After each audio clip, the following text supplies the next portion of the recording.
महाराष्ट्र राज्याचे उपमुख्यमंत्री माननीय नामदार अजितदादा पवार यांच्या वाढदिवसानिमित्त श्री कम्प्युटर्स बारामती घेऊन आले आहेत मोफत कम्प्युटर प्रशिक्षण। होय, मोफत कम्प्युटर प्रशिक्षण आता आपल्या बारामतीत श्री कम्प्युटर्स मध्ये।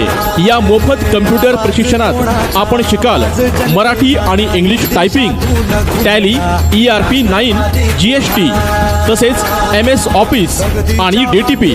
तरी हे कोर्सेस शिकू इच्छिणाऱ्या प्रत्येकाने आजच श्री कम्प्युटरशी संपर्क साधून या प्रशिक्षणात सहभागी व्हावे। टीप: ही योजना सर्वांसाठी, स्त्री आणि पुरुष यासाठी खुली आहे। तसेच यात सहभागासाठी नोंदणी शुल्क भरणे अनिवार्य आहे। नियम आणि अटी लागू। मोफत कम्प्युटर प्रशिक्षणात सहभागी होण्यासाठी आजच संपर्क करा। श्री कम्प्युटर्स, शाखा क्रमांक 1, श्रीराम गल्ली, उत्तम ऑप्टिशियनच्या वरती, दुसरा मजला, बारामती।